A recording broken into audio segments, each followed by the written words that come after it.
eləyəcəm. Dərsimiz başladı. Hər kəsə salam dostlar. Dərs 1 sosial media marketinq təlimidir. Bu günləri sizlə bir fəs metodikası öyrənəcəyik. Ümumiyyətlə bir şey öyrənmək istəyiriksə, bir 4 proses üzərindən getməliyik. Birinci olaraq fəs modelidir. Fəs modelimiz nədir? Fəs modelimiz bizim bildiklərimizi sosial media ilə bağlı, bildiklərimizi unutmalıyıq dostlar. Mən sizə sıfırdan bir təlim keçirəm. Bildiyiniz nələr varsa, bəlkə də səhv ola bilər, bəlkə də düz ola bilər, başa düşdünüz necə? Amma mən sizə onsuz da sıfırdan keçirəcəm və düzgün məlumatları burada öyrənəcəksiniz. Ona görə köhnə bildiklərinizi, nə bilim, bəlkə deyirlər ki, Instagramda saat 5-də paylaşanda post tutur, nə bilim, nəsə belə bir şeylər olur da insan beynində. Onları yaddan çıxarın, onsuz hamısı sizə bildiriləcək. Ona görə bildiklərinizi unudursunuz, çünki dolu stəkanı doldurmaq olmur. Ə, İkinci proses diqqət yayındıranları unutursunuz. Bir problem yaşamısınız, gəlirsiniz dərsdə, onlar yaddan çıxır. Məhdudiyyətləri unutursunuz ki, mən bunu bacara bilmərəm, nə bilim, ola bilməz, nə bilim, beynim götürmür, nə bilim, başa düşmədim, nə edeyim falan. Bunun kimi tərzlərə yol vermirsiniz, çünki insanın bacara bilmədiyi bir şey yoxdur bu həyatda. Aktiv olmaq, suallarınız varsa aktiv şəkildə verin suallarınızı, amma dırnaq içərisində məntiqli suallarınızı istəyirəm. Yəni biz Google-a necə girim, nə bilim, parolum səhvdir, necə tapa bilərəm? Bu suallar mənə verməyin, xahiş edirəm. Özünüz artıq o hissələrdə özünüz öz problem solution, yəni problem həlliniz olsun həmişə ki, bunu necə edə bilərik? Ə, Qeydlər aparın, sual verin ümumi olaraq. Sxem çəkin, strukturlar eləyin. Bir marketinqin əsas nüanslarından biri araşdırma qabiliyyəti olmasıdır. Marketinq sahəsində araşdırmanın yaxşı olmalıdır. State ruh halı. Evdə bir problem yaşamısınız. Nə bilim, uşaq ağlayıb qoymayıb sizi yatmağa. Nə bilim, başqa bir problemlər. Dərsdə problem var, sevgilinizdən ayrılmısınız. Bu problemlər dərsə gələndə yaddan çıxmalıdır. Ruh halınız sizin öyrənmək üçün çox təsir edir. Ona görə mən necə sizdən enerjik danışıram, etap-etap əllərimlə danışıramsa, siz də mənimlə elə bir aktivlik istəyirəm sizdən təlim müddətində. Bunlar çox detay. İmran, teach, öyrətmək. Bir şey öyrənirsinizsə, başqasına öyrətdiyinizdə o sizdə daha yaxşı yadda qalır. Ona görə bir-birlərinizlə belə deyim, kommunikasiyanız olsun, mehribançılıq olsun bir-birlərinizin arasında. Əgər siz bir şey bilirsinizsə, deyin ki, hə mən məsələn bilirəm, qrupa yazın, deyin ki, uşaqlar bunu necə elədiniz? Təbii ki, mentor dəstəyi olacaq. Qoyun bir-birinizlə belə deyim, münasibətdə olasınız, bir-birinizə öyrədəsiniz ki, daha yaxşı yadınızda qalsın. Aydındır bura kimi. Bunu tez bazar keçirəm, onu bu metodikadır. Keçək bəs təlimin birinci nüansına. Birincidən gözünüzü qorxutmuram. Təbii ki. Çünki biraz marketinq çox dərin bir mövzudur. Ümumiyyətlə çox geniş bir mövzudur və bu mövzunu mən 2 aya sığdırmışam sizin üçün. Praktika ilə edə təkmilləşdirəcəyik. Ümumiyyətlə niyə alırıq sözünü birinci eləyirik, sonra alırıq sözünü böləcəyik. Niyə alırıq dostlar? Bir dənə sual verirəm sizə. Onlayn qoşulan tələbələrimiz də cavab verə bilər. Niyə alırıq? İhtiyaçlarını demek için. Ehtiyaclarımızı ödəmək üçün. Başqa zövqümüzə görə ala bilərik. Başqa ya bir ehtiyac olmadan Məlumatı alırıq, geri ver. okey, biz burada bir produktdan, bir xidmətdən söhbət gedir. Xidmətin faydasına görə alırıq. Bizə qatdığı dəyərə görə alırıq. Yəni bunlar hamısı alma səbəblərimizdən biridir. Əgər sən bir sosial media mütəxəssissənsə, müştərinin səndən niyə bu ürünü almalıdır deyə psixologiyasına girməlisən. Başa düşdünüz məntiq nədir? Yəni bu adam məndən niyə bu ürünü almalıdır? Mənim faydalarım nədir bu insana? Yəni biz təlimdə nəyi öyrənirik? Biz bu insana yaratdığımız postla, hazırladığımız video ilə ona başa salmalıyıq ki, bizdən nəyi niyə almalısan? Və o insanın əgər bizdən bir faydası və bizdən qazanacağı bir status varsa, o avtomatik olaraq bizdən alacaq. Örnəklərdən biri, kompüterlərdən biri qızıl dairə qanunu dediyimiz bir prosesdir. Apple-ın kompüter satmır və yaxud texnologiya satmır. Apple nə satır? Belə bir algı var da, iPhone 17 Pro çıxıb. mən yəni bunu almalıyam da, girir krediti alır, nə bilim nə var, stola belə tərs qoyanda iPhone 17 Pro-nu görsənsin deyə bir status, bir luxury görünməyin hissi ilə yaradır. Amma gəlin Samsungun texniki hissələrinə baxsaq, o daha çox iPhone-dan bir üstündür. Aydın məsələ. Amma bir statusu, bir prestiji var deyə avtomatik olaraq bizim alma səbəblərimiz fərqli-fərqli etaplara bölünə bilər.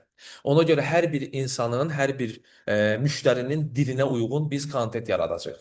Və o yaratdığımız kontenti də onun psixologiyasına uyğun hərəkət elətdirəcək. Bu birinci məsələdir. Keçişim üçün ikinci məsələ, emosional bağ dediyimiz məsələdir. Coca-Cola'nın indiyə kimi butulkanı göstərib bu 1 manat 30 qəpik dediyini görmüsünüz? Nə vaxtsa bir. Heç köhnə dövrlərdən etibarən. Emosional bağ qurur. Neynir? Ramazan ayı olur. Bir dənə uşaq əlində 2 litrlik kolanı tutur, qaçır, gəlir masanın üstünə qoyur.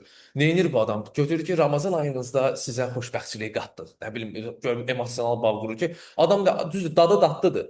Yəni pis deyil, mənə ləzzət eləyir. Yeməyin yanında qəşəng gedir. Amma emosional bağ verir mənə ki, içəndə özümü biraz belə bir xoşbəxt hiss edirəm. Bu Red Bull da ola bilər. Əslində Red Bull, yəni mən içəndə yuxu gətirir. Mənə yuxu verir o. Amma deyirlər ki, çox belə enerjik verir.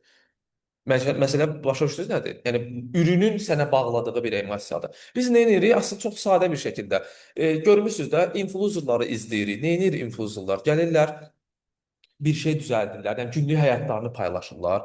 Yəni səhər durdum yuxudan, nə bilim kofemi dəmlədim, nə bilim durdum onu elədim, səhər kahvaltı yumurta bişirdim özüm üçün falan filan. Oturub baxırıq ona. Amma heç bir səbəb yoxdur. Niyə görə yoxdur? Çünki o insanla bir bağımız var bizim. Onun səhər durub nə etdiyi maraqlı gəlir, necə elədiyi maraqlı gəlir.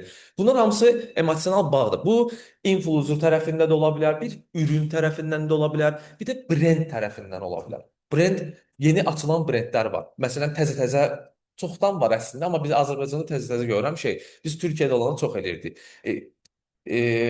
Kafe açıyorum gün bir.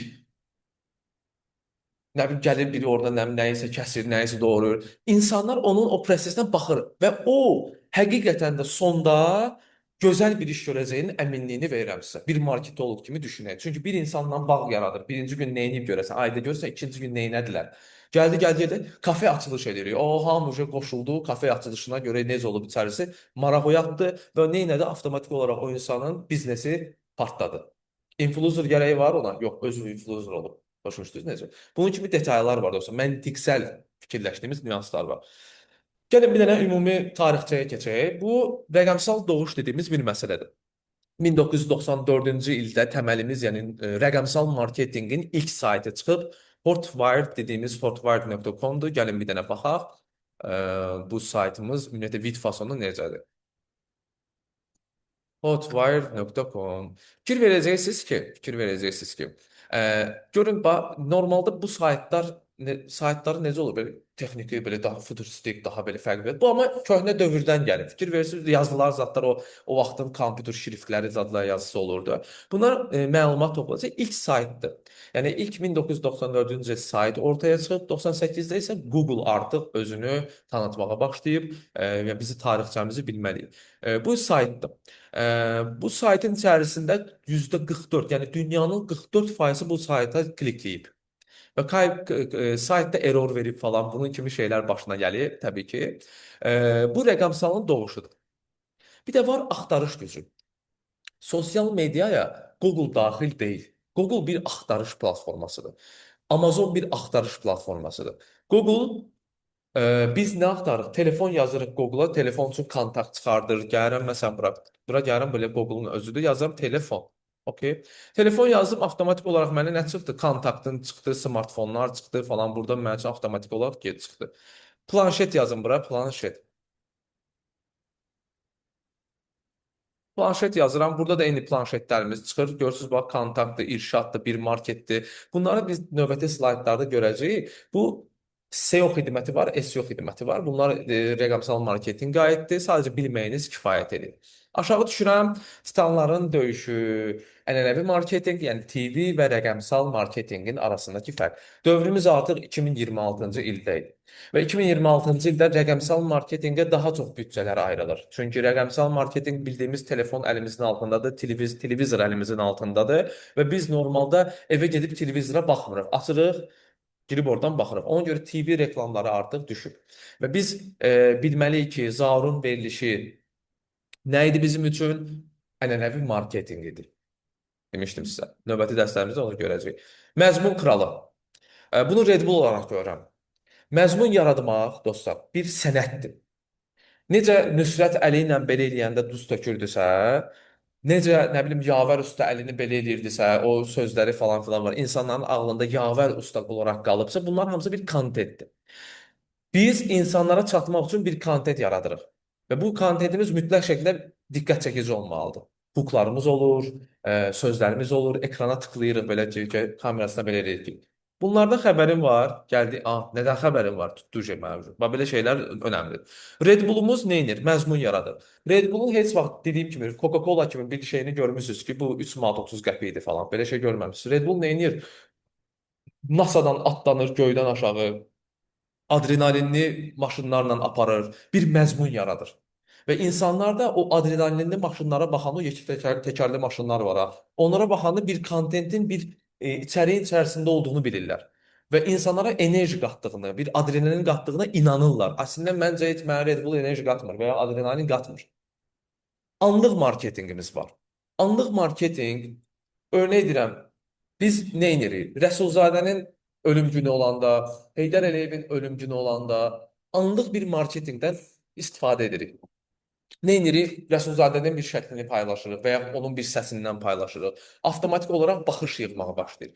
Örnəklərdən biri göstərim. Düzdür, biz onu sildik. Çünki bizim səhifəmizi şey eləmişlər, narahat eləmişlər. Bizə bot falan vurmuşdular. Biz nə elədik? Məsələn, Milli Teatr günü ilə bağlı kontent yaratdıq. Sonra Babəkir filmləri və 8 Marta aid kontent yaratdıq. Nə edir? Hamı gəlir bir-birinə güllər uzadır məsələn. Gəlir hamı bir-birinə gül uzadır. Məşhurlarımız Nəbzi Xəzridir, bunun kimi məşhurlarımızdır. Hə, anlıq marketinqdir. İki növlü anlıq marketinq var. Bir bayramlardır, bir də olan hadisələrlə bağlıdır.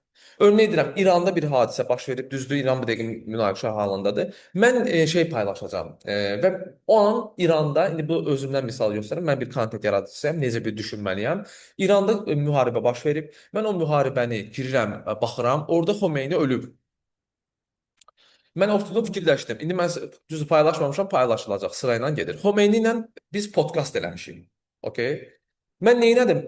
Bir situasiya var. O situasiyanın nə olduğunu öyrəndim. Daha sonra ona uyğun bir kontent yaratdım. Xomeyniyə sual verirəm ki, bizə Azərbaycana niyə bomba atmısan? Xomeyniyə də o sualı verirəm. Naxçıvana bomba gəlib baxır. Anlıq marketinq aparıram. Beynimdə fikirləşirəm, başa düşdünüz? Bunu da başqa-başqa türlərdə eləyə bilərsiniz. Necə? Örnəklərdən biri budur. Normalda belə bir şey vardı. Oreo'nun bir kampaniyası vardı. Şəhərdə işıq sönmüşdü onların şəhərlərində. Boşum Super Bowl deyilən bir ürün çıxartmışdılar. Super Bowl-un da Oreo'sunun arasında daha çox ağ var. Elə bir daha çox onun belə deyim kremi var. Bəli. Və o da deyir ki, gör bunu qaranlıqda da parıldayır, yəni rahat yeyə bilərsən Oreo'nu. Bu da anlıq bir marketinq eləmişlər. Çox da qəşəng tutmuşdu. Oreo bu ilə satışlarını yüksəltmişdi. Yəni şəhərdə işıq sönüb, o an bir dənə tweet paylaşırsan ki, qaranlıqda da yeyə bilərsən. Çünki bizim kremimiz daha qalın və daha dolğundur.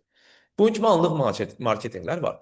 Və user generated content dediyimiz məsələ var. Adından bəllidir. İndi biz buna icma yaratmaq deyirik, amma loru dildə desək, Starbucks-dakı adının şəklini çəkmək. Loru dildə budur. Amma user generated content mənası nədir? Müştərilər tərəfindən sənin kontentin deməkdir. Content yaradıcılığın deməkdir. User mənəm, generated content yaratmaq deməkdir. Yəni mən nə edirəm? Avtomatik olaraq Starbucks-ı bir insan olaraq reklam edirəm. Mənə burada bir büdcə ödəyir necə deyim, Starbucks. Yox, üstünə mən ödəyirəm, bir də onu reklam edirəm. Bu user generated content adını verir. Apple-da nə edir? Apple kutu açılımı bu user generated content sayılır.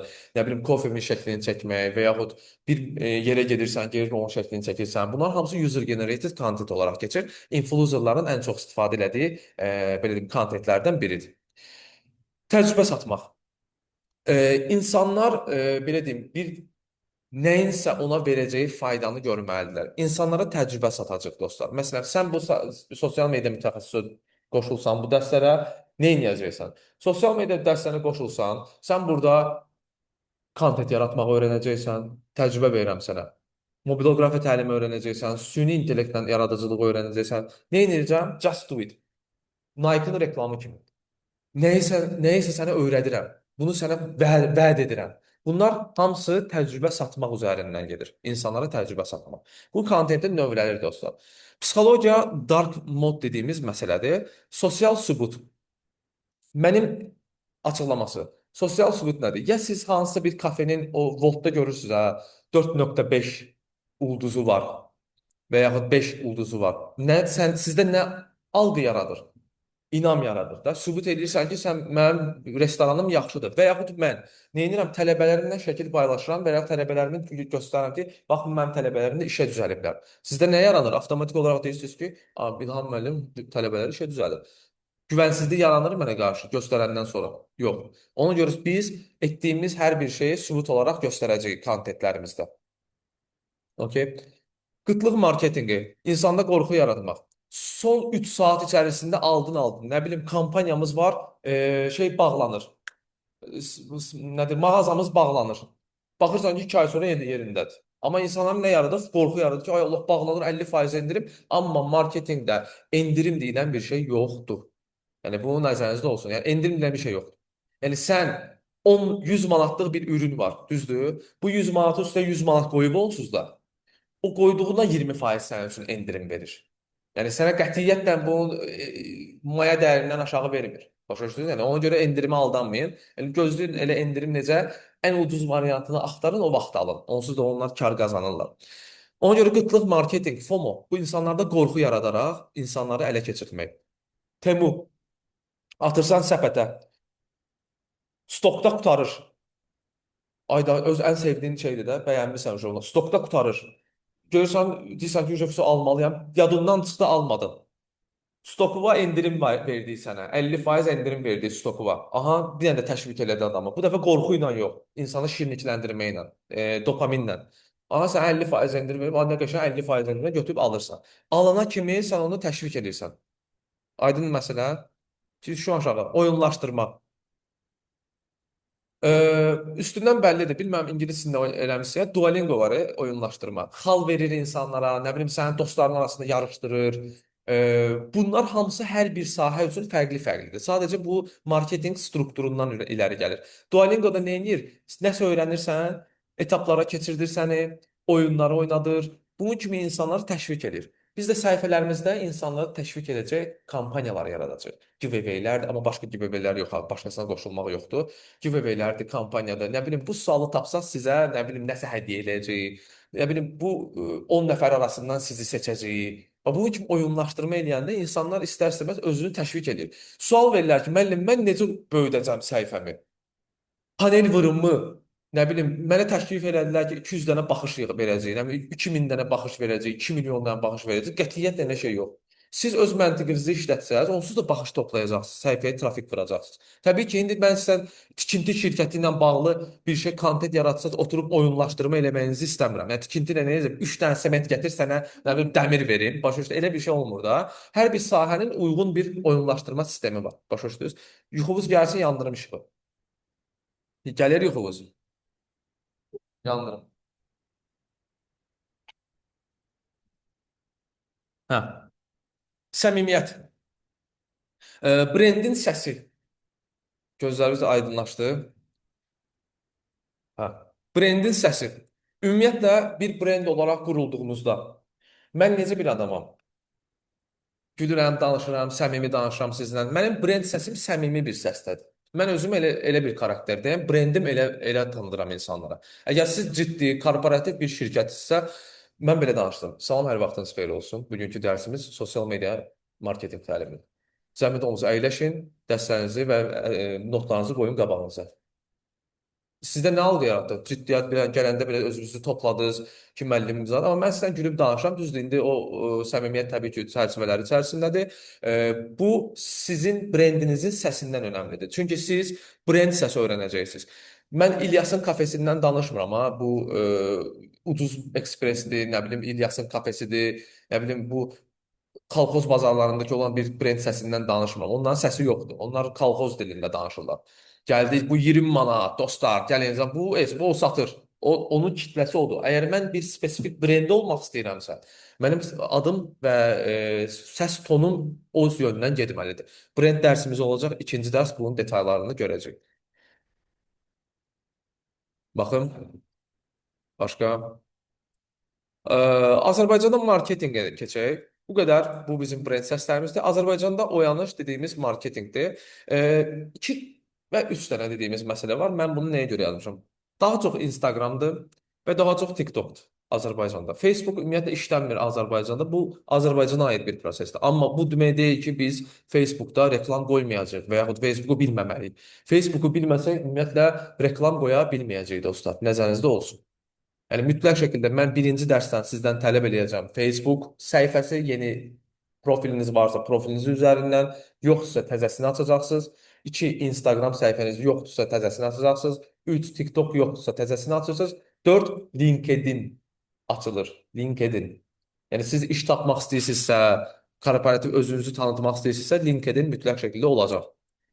Onları da açırsınız, növbəti dərsdə mənə şəkillərini çəkirsiniz, hamısını, skrinlərini ki, mən görüm sizin LinkedIn-iniz varmı, 4 dənə aktiv sosial medianız varmı, yoxmu? Okay? LinkedIn necə? LinkedIn-i girərsiniz, LinkedIn-dən qeydiyyatdan keçərsiniz. Nədir? B2B. Yəni sizin gördüyünüz işlərdir, harda oxumusunuz, təhsiliniz nələrdir? Sabah birisi gün CV istəyəndə CV-nizi ora əlavə edirsiniz. Sual verəcəklər sizə. 2026-cı ildə idi də dostlar, o lazımdır. Yəni, LinkedIn-siz mən tələbə istəmirəm. Yoxdursa yaradın. Harda oxumusunuzsa, işləmisinizsə, onların hamısını bir platforma kimi yığırsınız. Yaxşı? Bizneslə bağlı, biznes səhifəsi deyil. Bu sizin özünüz haqqında məlumat, harda işləmisinizsə, harda oxumusunuz, gördüyünüz işlər üçün Instagramın rəsmi forması. Başa düşdünüz? Rəsmi. Tədbirə getmisiniz, tədbirdən şəkillər. Bu günləri mən nə bilim filan tədbirdə oldum. Bu şəxslərlə tanış oldum, onların qulaq asdım. Bu bir nədir? Şəxsi brendinqinizi öz üzərinizdən aparmağınızdır. Sadəcə B2B, B2C satışlar üçündür. Növbəti dərslərimizdə görəcəyik. Bəli. Salam, hər vaxtınız xeyir. Təbii ki, buyurun. Çox gecikmisiniz nəsə. Yollar probka idi. Yerli nəhənglər. Yumikodu adını dəyişiblər, bir market ediblər, bilirsiniz. Ümumiyyətlə, Azərbaycanda çox gözəl bir marketinq aparırlar, heyranam onlara. Ümumiyyətlə, Umikonu, o bəzən o sosial media marketinq müəllimləri falan bir-birlərini pisləyirlər, amma mən haqqınayam. Çox gözəl bir marketinq aparırlar. Umikodu, bir də Trendyollar, Trendyol. Temu'yu yazmıram çünki unikal sayılmır. Azərbaycanın yerli brendinin üzərindən getmir. Trendyol da xaricindir. Sadəcə olaraq Trendyol az olaraqdan keçir. Umiko bizimdir. Və fikir vermisinizsə, Umikoda səhvən əliniz bir şey deyəndə avtomatik olaraq zəng eləyirlər sizə. Siz Umikoda nə bilim çayniklə toxunmusunuz. Bu çayniklə bağlı sizə məlumat vermək istəyirik. Başqa çayniklərimiz də var. Call centerları möhtəşəm işləyir. Marketinqləri möhtəşəm işləyir. Instagramda günü, yəni anlıq marketinqi yaddan çıxarmır. Su çərşənbəsi, tap bir dənə su çərşənbəsinə aid bir şey. Od çərşənbəsi, od qaynayır. Nə bilim 8 mart bu anlıq marketinqi davamlı işə salırlar. Ona görə mütləq şəkildə bizim yerli nəhənglərimiz anlıq marketinq olaraq Umiko mən bəyəndiyim marketinqdir. Boltfald onlar xarici şirkətlərdir. Bir dənə bəyəndiyim Umikodur. Azərbaycanda kontakt da pis deyil. Kontaktın da marketinqi tanıyıram. Dostumdur, o şey olmasın, onu da tərifləyim. O da yaxşıdır, o da aparır qəşəng bir sistemdir. Güvən marketinqimiz isə influencer marketinqlərimizdən biridir. Bunu hamı bilir. Qarınquludur, nə bilim Nuşitos, bu dəqiqə məşhur. Restoranlara müraciət edəcəksə Nuşitosdur, Qarınquludur, bunun kimi adamlar. Amma təsəvvür edin ki, 800 manata bir dənə story qoyurlar. Story 800 manatdır. İndi o adamlardan söhbət edir. Deyirsən postlarısa ya 2000-dir ya 4000 arası qiymətlərdə olmalıdır. Axırıncı dəfə maraqlanmamışam heç. Niyyətim də yoxdur maraqlanmağa. Çox baha eləyirlər çünki.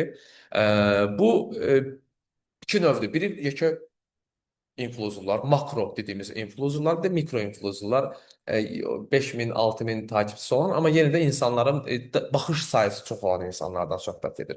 Yəni bəzən olur influencerın 200 bin, 300 bin izləyicisi olur, amma baxışı normal olmur, bəzən pis olur. Bəzən olur ki 5000-dir, 6000-dir, amma baxışları 50 mindir, 100 mindir, 200 mindir. Bu da yaxşı bir baxış deməkdir. Ona görə yəni onlardan da istifadə edə bilərsiniz.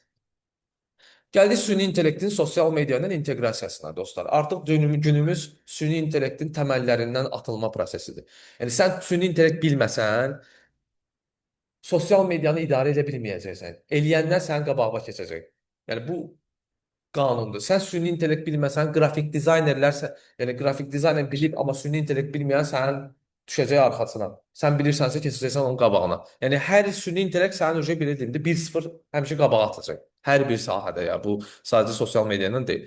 Ona görə mütləq şəkildə biz ChatGPT, Gemini, Grok 3 dənə platformanı bilməliyik. Növbəti dərslərimizdə görəcəyik onları. Hamısının ayrı-ayrı funksiyaları var. Grok. Keçəcək hamısı. Hamısı qəşəng maraqlı təlimlərdə olacaq.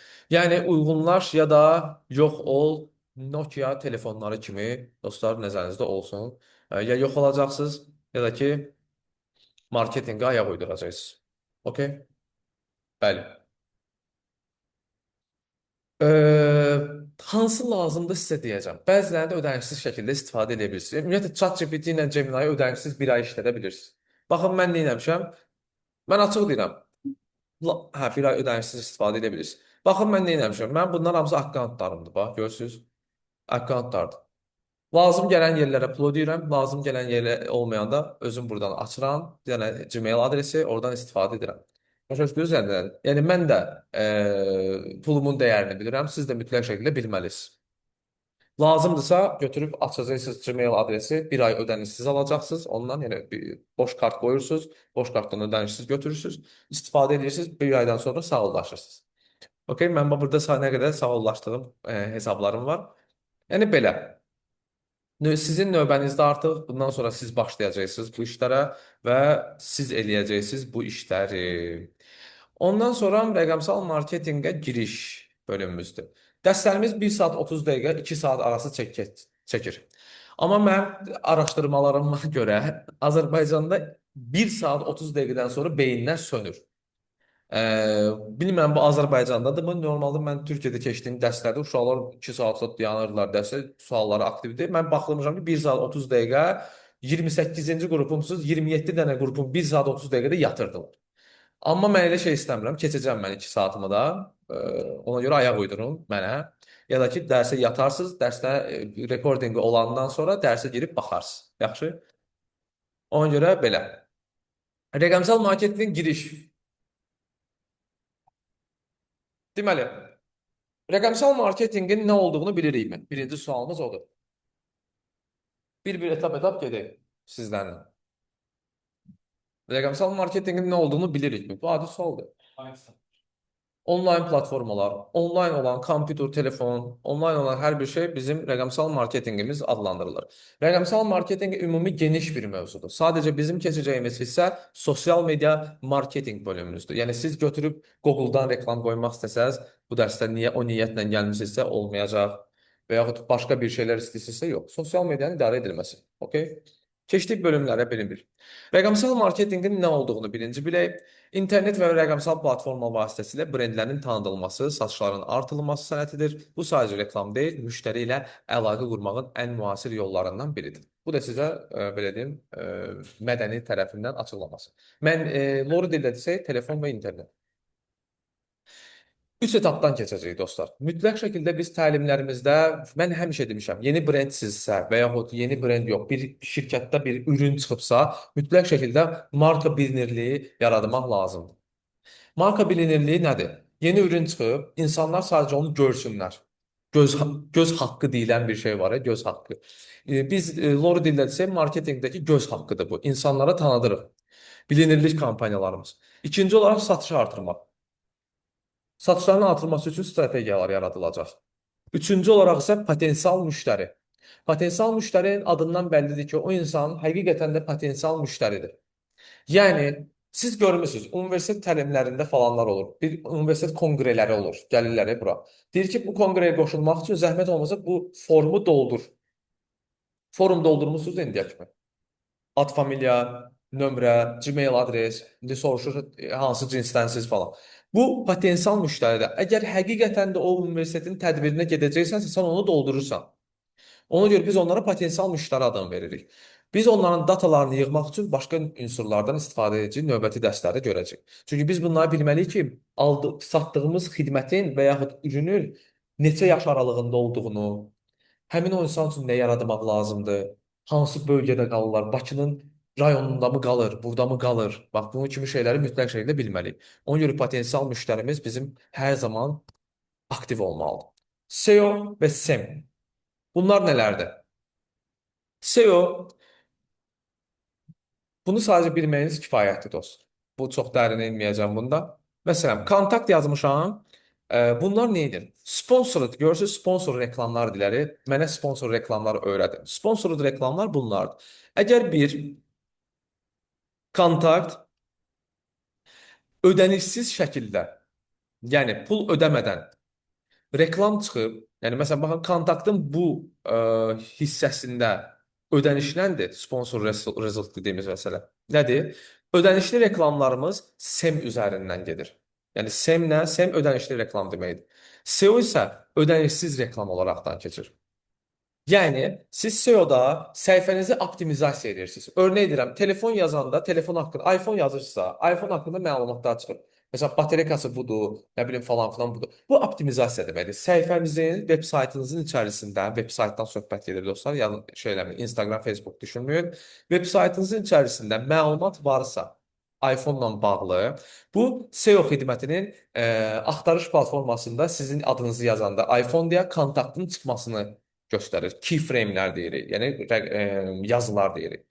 İkinci etap isə SEM-dir. Pulu ver, reklamını gör. Bu nə edir? Kontakt birinci olaraq sponsoru pullu reklam çıxardıb, yəni SEM olaraq ödəniş eləyib. İkincidə isə sadəcə olaraq səhifəni optimizasiya edib. Aydındır məsələ? Bu ödənişlidir, yəni SEM-dir. Bu reklamdır. Bu isə sponsorsuz olan isə səhifəni optimizasiya edərək reklam qoymuş insan.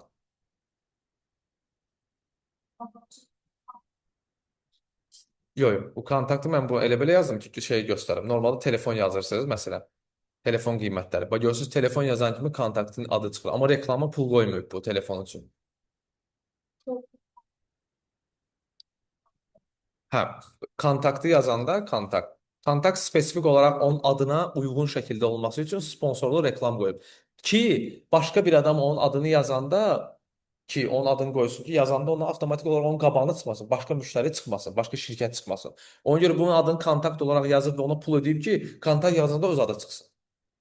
Bəzi nüanslar var, burada çox başınızı qatışdırmayın. Sadəcə olaraq bilməyiniz lazım olan şey odur ki, sponsorlu reklamlar pullu reklamlardır. Sponsor olmayan reklamlar, yəni bu sadəcə telefon yazıb məlumat almaq istəyəndə SEO xidmətidir. Bunlar sadəcə bizim digital marketinqimizin adındadır. Bunları bilməyinizə ehtiyac yoxdur. Sadəcə məntiq budur ki, pullu reklam, pulsuz reklam. Okay? Aşağıda keçdik bizim öz sahəmizə. Sosial media marketinq. Instagram, Facebook. Bu ikisi mütləq şəkildə olmalıdır. LinkedIn, peşəkar və B2B satışlar. Səhifənizin LinkedIn-lə bağlı. Bilmirsiniz LinkedIn-iniz var? Əla. Sizdə kimdə yox idi? Sizdə yox idi. LinkedIn açılmalıdır. Mütləq şəkildə açılmalıdır. B2B satışlardır. Özünüz haqqında tədbirə getdiniz. Bir dənə video. Bu günləri məsələn buradaydım. Bunlarla görüşdüm. Bu tədbirdə olmuşam. İnsanlara özünüzü rəsmi şəkildə tanıtmaq üçündür. Instagram isə özünüzü belə sərbəst həyatınızı tanıtmaq üçün istifadə edə bilərsiniz. Digər kanallarımız isə X-dir, TikTok-dur, Pinterest-dir. Bunlar da təbii ki, önəmlidir. TikTok bizim dinamik videolarımız, o akışkan videolarımız üçün istifadə edəcəyimiz bir platformadır. Bunun kontenti fərqli olur. Bunun kontenti fərqli olur. Təbii ki, Instagram, Facebook üçün fərqli olur. Aydındır, ona görə biz bunları bilməliyik dostlar. Görüntü reklamları və remarketinq dediyimiz bir prosesdir. Görüntü reklamları nədir? Görüntü reklamları banerlər adını verir. Baner nə olduğunu bilirik. Baner. Divarlarda görürsünüzsə, divarda asılan banerlər. Və ya da maşınla gedəndə trasda görürsünüz banerlər falan. Bunlar hamısı banerdir. Bu isə görüntü reklamları isə digital marketinqlərin içərisindədir. Gəlin bir dənə örnek göstərim sizə. Digital ən ideal banner reklamları üçün ən ideal hissədir. Baxın, bax bunlar bannerdir. Elə bir divara nəsə yapışdırıblar. Fikir verirsiniz. Bu hamısı banner reklamları olaraq keçir. Bunlar hamısı bannerdir. Baxın, bannerlərdir bunlar. Görürsüz? Display reklamları üzərindən keçir. Banner reklamlarımız bunlardır. Görüntü reklamları olaraq keçir. Remarketinq isə təkrar marketinq olaraq keçir. Örneğin, misal üçün Rossmandan mən qışda bir dənə ürün almışam. İndi hər hansı bir baxım ürünüm olsun. Və yaya doğru gedirəm. Rossmanın müştərisiyəm mən. Avtomatik həmin o müştərinin qabağına çıxmaq üçün mən bir dənə reklam qoyuram. Biz ona remarketinq deyirik. Onu hardan edirik dostlar? Onu biz artıq növbəti dərslərimizdə həmin bu şirkət üçün deyəlim ki, qoyduğumuz bir reklam var. İndi bir dənə bunu göstərim sizə. Qoyduğumuz bir reklam var. Gəlirəm buradan özəl hədəf kitlə seçirəm. Qoyduğumuz reklamları təzədən bir də həmin o insanın qabağına çıxartmaq üçün. Burada strukturumuz var. Bu dərin versiyası növbəti dərslərimizdə görəcəyik. Buna remarketinq deyirlər. Yəni bir müştəri sizdən bir ürün alıbsa və yaxud sizdən maraqlanıbsa, onun təkrar qabağına çıxmaq üçün istifadə etdiyimiz sözlük remarketinq olaraq keçir. Təzədən marketinq yəni. Aydındır? Aydın olmayanda deyim mən sizə ətraflı daha geniş başa salam. Aydın oldu nə demək istəyirəm? Bir Ross Yox, bu bilməyiniz sadəcə kifayətdir. Bu məlumatdır dostlarım. Nəzəri qismlərdə narahat olmayın. Remarketinq sadəcə sizdən alan bir insanın təkrar qabağına çıxmaq üçün istifadə edildiyiniz sözlüyüdür. İkinci olaraq birbaşa ünsiyyət kanalları. E-poçta marketinq, Gmail adresinə poçtlar gəlir. SMS marketinq, 28 molun yanından keçəndə ulduzundan bir də gördüyünüz mesaj gəldi. Bu nədir? SMS marketinq. Mesajlaşma tətbiqləri WhatsApp üzərindən bildiyiniz mesajlaşma tətbiqləridir. Buradan da sizə Telegramlar üzərindən qruplar olur, qrupları önləndirirsiniz. Bunlar sadədir dostlar, narahat olmayın. Belə çətinliyi bir şey yoxdur. Tərəfdaşlıq və məzmun marketinqi nədir? Affiliate marketinq. Affiliate marketinq Azərbaycanda çox yayğın deyil, amma məntiq budur ki, siz hansısa bir şirkətlə, məsələn bu Dizipaldır, düzdür, bu şirkət saytdır. Buradan hər hansısa bir buna toxunduğum zaman, həmin o saytdan mən nəsə alsam, mənə faiz gəlir. Affiliate marketing budur. Yəni sən onlayn şəkildə referans kod verərək o insandan pul əldə edirsən. Bunlardan biri örneği göstərim. Bizim partner şirkətimizdir, Syntex AI. Partner şirkətimiz bizə referans kod verir. Onu mən sizə verirəm. O referans kodla gedib ondan nəsə alanda mənə 40% endirim verir hər bir sahədə. Bu da bizim referans kodumuzdur. Məsələn, örneğin affiliate proqram. Görürsüz, bax, affiliate proqram. Gəlirəm mən buradakı datanı kopyalayıram, atıram onu hansısa bir müştəriyə, məndən nəsə alanda avtomatik olaraq mənim referans kodumdan gedir. Bu da affiliate marketing sayılır. Aydın oldu? Bir dənə də bura keçirik content marketinqə. Ümumi olaraq dəyər və məzmun dediyimiz bir prosesdir. Content marketinqin öncəki prosesdə də gördünüz. Content marketinq ümumi dəyər və maraq yaratmaq üçün istifadə edildiyimiz marketinq növlərindən biridir. Nəticə olaraq biz əsas kanallarımızın nə olduğunu öyrəndik, icraatımızı bildik və analiz eləyə bildik ki, nəyi necə edəcəyik. İndi bugünkü dərsimizin bir dənə yarım saatından sonra, indi 1 saatlik dərs artıq səhv eləmirəmsə 38 dəqiqədir. Bir dənə bir time out verəcəyik. Ondan sonra artıq customer joining map-ə keçəcəyik. Növbəti dərsimizdə bu dərsi sonra bitirəcəyik. Tapşırıqlarınızı verəcəm sizin. Ondan sonra evə gedib təkrarına baxaraq bir dənə özünüzdə analiz edərsiniz. Yaxşı? Bir də time out verirəm, gəlin. Stoplayım bunu.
Necə də bənzəyir? Nəzəri qismdir. Nəzəri qismdir. Narahat olmayın. Hələ görəcəyiniz günlər qabaqdır. Buna sadəcə məntiqi bilməyiniz lazım olan ilk dərsdir. Lazım olan şeylərdir. Ə, indi isə keçəcəyik marketing case dediyimiz stadiyaya. Customer journey map'dir. Yəni biz ümumiyyətlə bir müştəri olaraq bizim bir yolculuğumuz var və biz bu yolculuqda baxın bağlayayım. Bu yolculuqda nələr edirik? Kimlərdən məsləhət alırıq? Kimlər bizə yol göstərir həmin o ürünü almaq üçün açılacaq indi. Ə, Bu bizim bir belə də müştəri xəritəmizdir. Customer Journey Map ümumiyyətlə çox önəmli bir prosesdir, həm marketinq sahəsində. Biz oturub bunu bir-bir oturub yazmayacağıq təbii ki. Bunu biz süni intellektlə eləyəcəyik. Bu gördüyünüz 95% şeylərin çoxunu süni intellektlə eləyəcəyik. 5% isə araşdırmaya verəcəyik. Biz araşdırmanı spesifik özümüz eləyəcəyik. Ona görə göstərdiyim hər bir şey süni intellekt əsaslıdır. Axtarışlarımız tutmuş, kontent yaradıcılığımızdan tutmuş hər bir şey süni intellektlə inteqrasiyadır. Və bu Customer Journey map dediyimiz proses. Gəlirəm bura. Deməli, belə bir prosesimiz var. Mən Vüqaram, okey. Vüqar bir telefon almaq istəyir. Artıq telefonun son çırpınışlarıdır. Məni deyiş ölləm deyir telefon. Ona görə necə bir şeydir? Vüqarın köhnə telefonu artıq reanimasiyadadır. Ekran donur, batareykası və problemlərlə qarşıya. Avtomatik olaraq Vüqar nəyə qərar verir? Cibində pulu var, amma bir planı yoxdur. Avtomatik olaraq bu nə edir? Bir axtarış platforması. Bayaqları göstərmişdim sizə. Axtarış platformalarımızın adı nə idi? Google. Sosial platforma deyil, bax, onu öncəliklə deyim.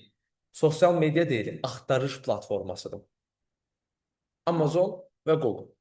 Google-dan girir, araşdırır. Yazır ki, Google mənə ən zor telefonu tap. Loru dildə yazmışam bunları. Əla, bəli, Loru dildə yazmışıq. Vüqar daha sonra hücum edir, ən yeni ağıllı telefon ilk axtarış ilə həyəcanla axtarır. Avtomatik olaraq biz nə edir? Burada biz yazırıq ki, ən son texnoloji telefon. Gəldi bura. Baxır bir-bir bura. Kontakt ən yaxşı telefonlar. Görürsüz, bax adını elə yazıb ən yaxşı telefonlar. Girir bu kontaktın içərisinə baxır. Vüqar avtomatik olaraq bir axtarış sisteminin içərisinə girir.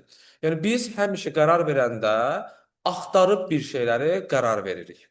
Düzdür? Paltar ola bilər, hər hansı bir planşetdir, texnoloji üründür və yaxud hər hansı bir hədiyyəlidir. Bunu biz axtarırıq. Ona görə biz Instagramda axtardığımız zaman bizim spesifik SEO xidmətimiz olur. SEO və SEM dediyimiz xidmət. Məsələn, örnək edirəm. Gəlirəm bura, qrafik dizayn yazıram, misal üçün. Və biz burada da çox vaxt Instagramda da axtarırıq. Və biz qrafik dizayn yazanda, nə bilim, burada adı qrafik dizayndır deyə qrafik dizayn çıxır. Ali Vəfa qrafik dizayn deyə bunlar çıxır. Dizayn dərsləri, qrafik dizayn. İndi nəzərinizə çatdırım. Instagramın SEO xidməti var, SEM-i var. SEO-su Instagramın sənin bu bölümə yazdığın hər hansısa bir yazı səni bir dəfəlik qabağa atır. Yəni qrafik dizayn yazanda bura, bu səni avtomatik olaraq ön atacaq. Amma adında bu görsənməsə belə. Amma belə bir məsələ var. Adını həm qrafik dizayn qoyub, həm də bu qrafik dizayn olaraq bura qeyd eləsən, avtomatik sizdə burada göstərəcək. Birinci sizin adınız çıxacaq. Ona görə bu Instagramın SEO xidməti sayılır. Okay? Bu ekstra bir məlumatdır. Bunları özümüzdə artıq istifadə edəcəyik. İkinci proses dərin araşdırma prosesinə gedir. Nədir? Mağazaları gəzir, spesifikləşdirir, nəyin ramı mı yaxşıdır, onu mu yaxşıdır, gedir ondan sonra bloklara mı gedir, bloklara baxmağa, bir prosesin içərisinə gedir. Biz bunları nəyə görə bilməliyik, dostlar? Biz müştəriyə hansı zamanda, hansı vaxtda onu tapıb onun qabağına çıxa bilərik? Dərin araşdırma prosesində, hərəkətli araşdırmalarda, avtobusdur, lokasiyadan söhbət gedir. Kafedə, yolda, görürsünüz də hamısı. Biz əgər, indi mən sizə bir şey göstərəcəm. Sumqayıtda yaşayırıqsa, okay, Sumqayıtdan Bakıya gəliriksə və mənim reklamım Bakı ərazisində olanda, Həmin o şəxs mənim reklamımı görür. Amma özü Sumqayıtda qalır. Başa düşdünüz necə? İndi mən sizə göstərəcəm bir məsələ. Bu deyil, bu bilinirlik səhifələrdir. Bu nədir? 2.5.10 martda. Necə? Yox. Amma bu yoldan gələndə çıxardacaq onun qabağına. Bir dənə gözləyim bu şirkəti, buradan bunu eləyək, buradan hansı bir tikinti şirkətinə girək. Və bizim qoyacağımız reklamlar ADS Manager üzərindən olacaq. Professional reklamlar dediyimiz bir prosesdir. Gəldim bu hissədən bir dənə baxım. Sizə göstərəcəyim hissə buradadır. Bunu biz növbəti dərslərimizdə keçəcəyik. Amma mən nə etmişəm? Bütün Azərbaycanın radiosu və Sumqayıtı ayırmışam buradan. Bu adam Sumqayıtda yaşayırsa, bu adam Bakıya gələndə yolda Saray qəsəbəsində məni görəcək. Mənim reklamım artıq onun qabağına çıxacaq. Amma mənim şirkətim Sumqayıtdadır və ya Bakıda olan bir şirkətdir. Və mən avtomatik olaraq onun gəldiyi yolda mən o reklamı onun qabağına göstərirəm. Amma o Sumqayıtda yaşadığına görə o mənim ürünümü almır. Ona görə biz Sumqayıtı ayırırıq. Gəlirik buradan Sumqayıtı xaric eləmək prosesimiz var. Bunu Sumqayıtı buradan xaric eləyirik misal üçün. Orada avtomatik olaraq Sumqayıtdan gələn adam da artıq o lokasiyası o bölümdə deyə görməyəcək bizim reklamımız. Aydın məsələ. Bunlar təlimdə göstəriləcək ki, biz nəyə görə bunu edirik? Çünki büdcəmizi doğru şəkildə xərcləməyi bilmək üçün. Keçdim ikinci etapa. Ə, həqiqət mənbəyi dediyimiz dostdan tavsiyədir. Yəni yorumları oxuyur, orada aşağıda yorumları yazır. O nə demişdi? 5 ulduz sübutla bağlı. Qaqa telefon bomba kimi çəkir, eləyin, test edin falan. Bunun kimi şeylərlə artıq o gəlir. Həmin bu Instagramda və yaxud hər hansısa bir prosesdə gəlir məsələn burada hər hansı bir şirkətin örnek edirəm də. Gəlin buradan məsələn Şəfəq Akademiyanı götürək. Gəlir burada başlayır kommentləri oxumağa. Gəl kommentləri oxumağa. Gör ki, amma zəifdir komment. Burada çox güvən yoxdur. Nə bilim, gəl buradan baxır ki, uşaqlar burada başqa komment yoxdur. Görürsüz, güvəni azaldır. Nəsə çox komment görəndə düşər ki, nəsə maraqlı bir şey var. Ona görə bu da eyni situasiyadır. Gəlirsən buradan, hanı o? Hə. Gəlsən buradan kommentləri oxuyursan. Dost məsləhəti ən gözəl marketinqlərdən biridir. Zarun verilişini demişdim sizə ənənəvi marketinqdə. Nə edirdi? Nənə babamız baxırdı o videoya. Nə edirdi? Həkim videoları çıxırdı. Ay bala, nə bilim, böyrəyimdə daş var, nə bilim, bu həkim, Hikmət həkim mənə dedi ki, bu böyrəyimdəki daşı atdı. Neynədir nənə? Götürdü məlumatı qulağına qoydu. Getdi bunun nəvəsinə dedi. Nəvəsindən sonra anasına dedi. Bu başladı o nə edir? Dost tavsiyəsi. Nənə deyibsə, deməli o nəsə yaxşı bir şey var, o avtomatik getdi o həkimin yanına. Bu da dost tavsiyəsi üçün ən önəmli proseslərdən biridir. Amma mütləq şəkildə sizin bu məsləhəti vermək üçün malınız, ürününüz keyfiyyətli bir şey olmalıdır. Təbii ki, bu həm yaxşı bir şey ola bilər, həm pis bir şey ola bilər. Ona görə sizin üçün ən böyük ziyanlardan biridir. Qiymət müqayisəsi.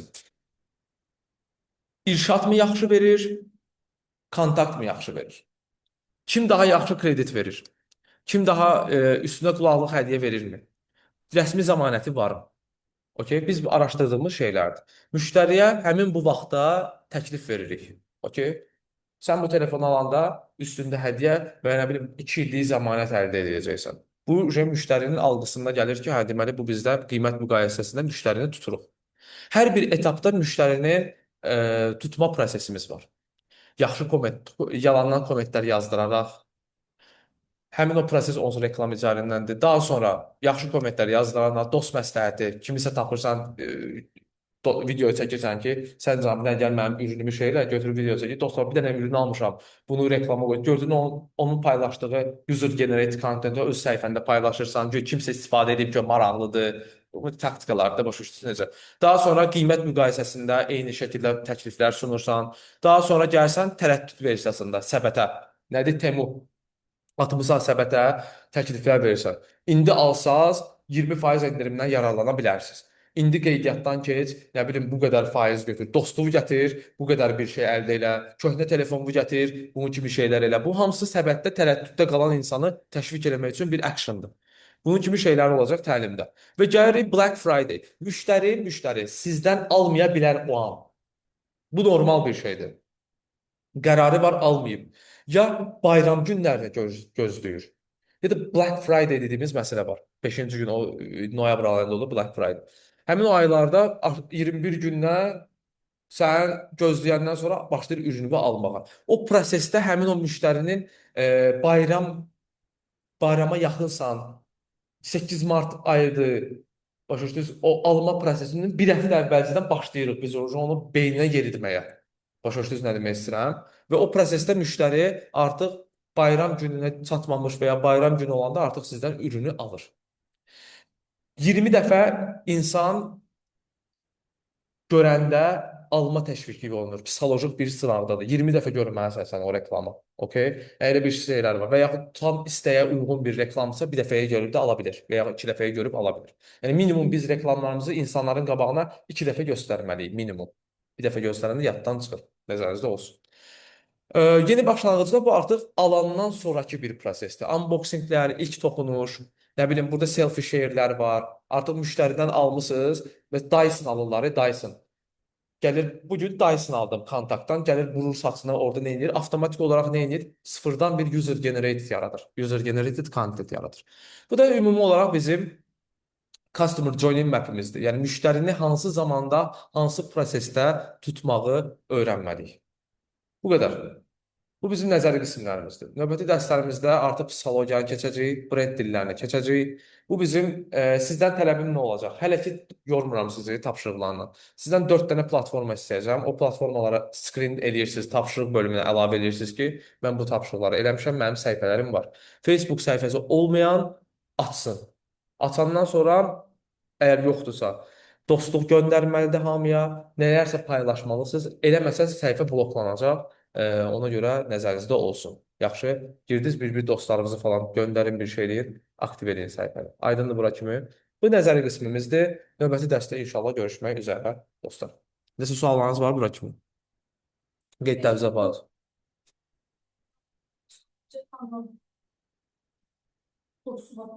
Öz adınızı açmayın. Ya öz adınızı açın, başqa şey qoyun.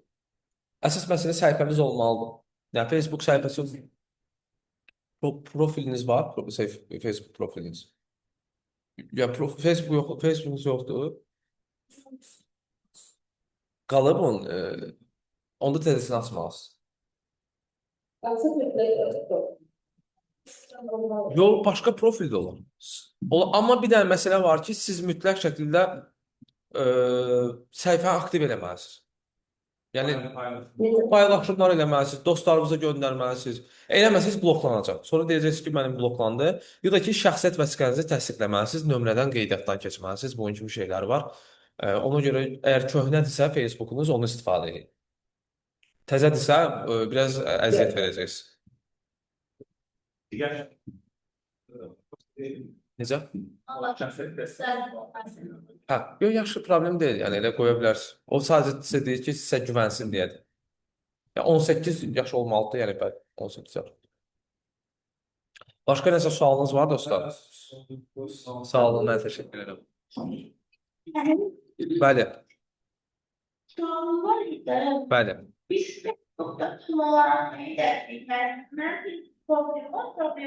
Aha.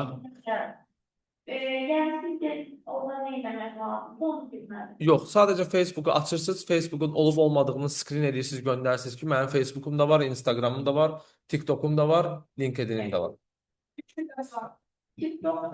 LinkedIn yoxsa LinkedIn-də açın zəhmət olmasın. Aha. Screen edib atacaqsınız tapşırıqların içərisinə.